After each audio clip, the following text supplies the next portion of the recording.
Hey, good afternoon, everyone. Allison Turner here. I own Batcat Media Group, which is home to my podcast, Dream Plan Start Grow. And I'm jumping on today to talk a little bit about six things you can do to improve your energy levels. And let me preface this to say I'm not a doctor, I'm not a health coach, I'm not any of those things, but I truly believe if you are an entrepreneur, solopreneur, business owner, you need your health. You need to be in not even shape, that's not the right thing, but like your energy levels need to be good. And I've found like my energy levels have shifted over, depending on what I'm doing for my health and what I'm not doing. And that's what I wanted to talk a little about today. I've been really a little more conscious about what I'm doing and how it's affecting me and how it's affecting my energy levels during the day in the last few months, and also reading up on some of the other things that other people do as well. But number one, I really want to take charge of your health. And I want to start with that one first, because I find that too often we don't do that. We go to a doctor, we ask our family member, a friend, and we don't really take charge of our own health. You know how you feel.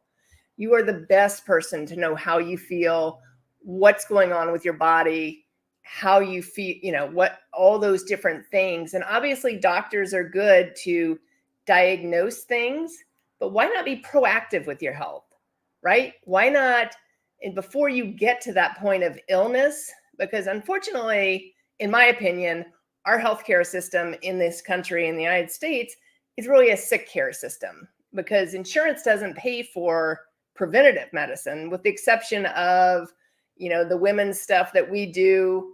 They'll pay for that.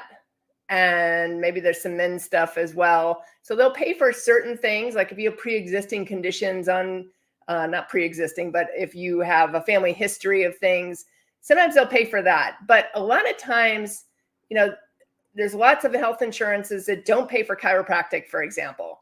There's lots of health insurances that do not pay for a holistic doctor. Actually, none of them that I know of will pay for a holistic doctor that maybe does things that are more preventative and outside the box than regular doctors do. So number one, you have to take charge of your health.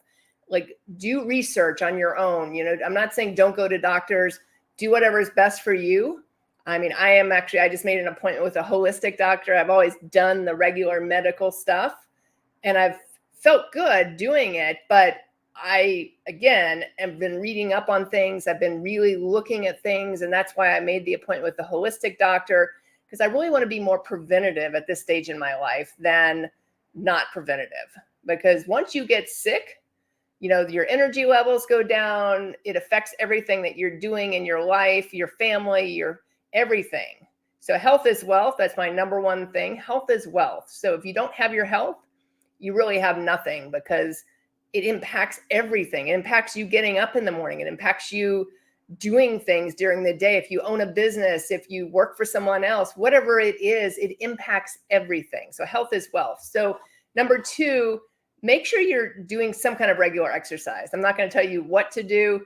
You know you, and do something that works for you. I mean, right now I'm really focused on, I'm working on dropping some weight, but I'm also working on really overall just maintaining energy, getting better energy, and gaining muscle mass and losing fat. So that's really my focus, versus like, I know with that, the weight loss will come, but think about what in your life, like, how is that for you? I went away from the gym for a few months. I'm back at the gym because I find, there are plenty of studies that show that once you pass the age of 30 or 40, that you lose muscle mass. And think about, our parents, our grandparents, who you've grown up with that are hunched over, that, have are fall risks, things like that. Think of what you can do now to put health in place for when you're that age. And that's really what I want to emphasize to you too. And for me, energy, I get a ton of energy from exercise. So when I'm exercising consistently, and I probably exercise about 6 days a week, in some way, shape, or form. I'm at the gym, I'm out walking, whatever it is. Again, I'm not telling you what to do for you. You got to know what exercise you like to do, because otherwise you're not going to stay with it. So if you like dance classes, go do dance classes. If you like bar classes, do that. Whatever is good for you, but do some kind of regular exercise. And if you're not doing anything, start with 2 or 3 days a week. Just start somewhere, because it does boost your energy levels. It boosts your stamina, it strengthens muscles. And the funny thing is, I typically exercise in the morning, but I feel like I want to go walking in the middle of the day right now. I don't always do it, but I feel like, hey, that'd be great to like take a break, versus when I don't exercise, I'm like, I'd rather just sit. Number 3, quality sleep. And I can't emphasize this enough. I've really focused a lot personally on my sleep, because for a while I was getting up super early in the morning, 4 o'clock, 4:30, but then I wasn't going to bed early enough on the other side of that, or the side before, the night before. So I've really worked on, hey, for me, my best energy levels during the week come from at least getting 6 hours of sleep at night, at least. So my goal during the week is to have at least 5 nights where I'm getting 6 or more hours of sleep. So sometimes 6, sometimes it's 7. And obviously that's including the weekends as well. So there's certainly some days where maybe I don't get that sleep. It is what it is. I'm not perfect, but I can tell the difference. And then even within the sleep, I track my sleep on 3 different sleep apps. Even within that, I'm looking at heart rate drop. I'm looking at what my REM, my deep sleep is. I'm looking at the HRV levels, which is heart rate variability. I'm looking at the oxygen level. And I know like this Apple Watch is not perfect by any means. And there's like the Oura Ring. There's different things out there you can use to track sleep, but use what's best for you. But figure out, what is your optimal sleep? And maybe 6 hours isn't my optimal sleep, but 6 hours is kind of the minimum I need to feel rested, to have that energy level, to not have those dips during the middle of the day. If I get 5 hours, usually I have that dip in the middle of the day where I'm just like, I could really take a nap. So sometimes it happens, but focus on your sleep. Make sure you're getting enough, because sleep is recovery. And that's the other thing, the science behind this. There's a ton of science on why you want ample sleep and why you don't want, 2 hours of sleep or 3 hours of sleep. I know a lot of people that do that too, but each person's different. So there's not like a set amount of sleep that's optimal for everyone. I'm sure there's some studies out there that may show you that, but figure out what's good for you. Maybe 8 hours is not what you need. Maybe it's 6, maybe it's 7, maybe some people need 10. I don't know. But there are certainly studies that show that, we are not made alike, and you have to figure out what the ample sleep is for you. Sometimes people do sleep studies to figure that out. There's different ways. Number 4, food. This kind of goes without saying for me, and I'm not going to talk about diets or anything like that, because you have to do what's best for you and your body, but avoid the processed foods, avoid the sugar, because what happens is that spikes your blood sugar and then drops it really fast. And that's what makes you tired. So it's the food you eat. You eat a heavy carb load in the middle of the day. Guess what? Next hour, you're probably wanting to take a nap. So make your choices wisely. That glycemic level, index level in your body is real, and what you put into your body is real. So do your best to, if you're going to eat sugar, if you're going to eat sugar, make sure you're eating, fruits. That's natural sugar versus, refined sugar. Make sure you're, if you're doing dessert, if you're making dessert, I certainly have done this where you substitute, honey for sugar. There's so many different substitutes that are far more healthier for you if you want something sweet. I do a lot of dark chocolate. I do like that sweet taste. Do have a sweet tooth, so I do a lot of dark chocolate during the day, and that helps me give me what I need and then move on.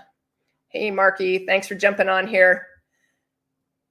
Yeah, no, I'm not a health coach, but I'm talking about it in relationship to, what I believe for me helps my energy level. So feel free to share this video with your sister.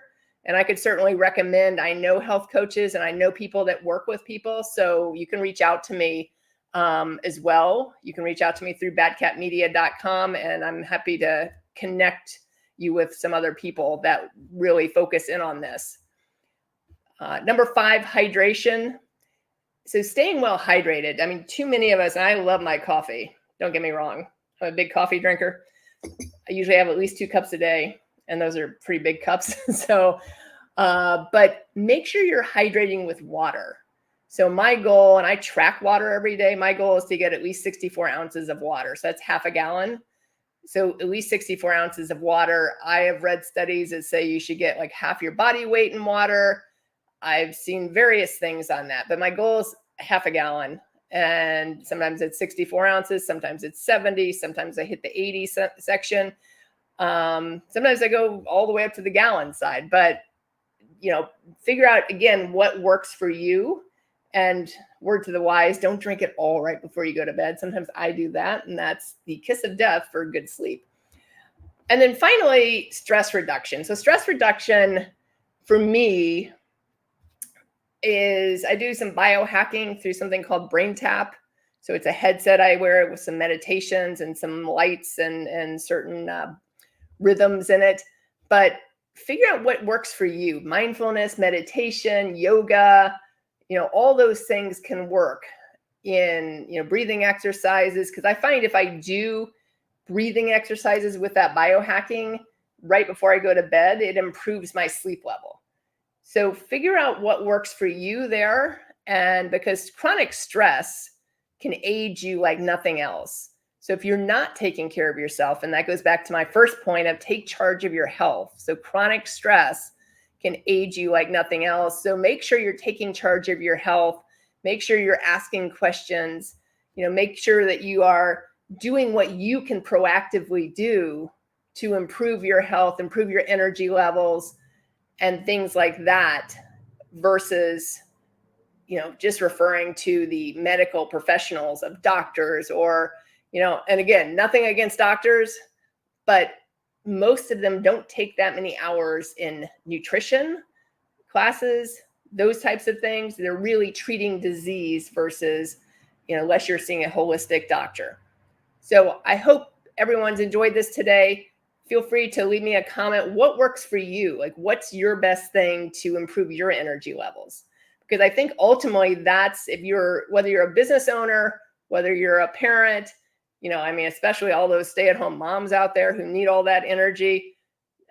God bless you, because I can't imagine having all that energy to run around after small children and things like that. So all you guys that are doing awesome with that, whatever it is for you, make sure you're taking charge of your health.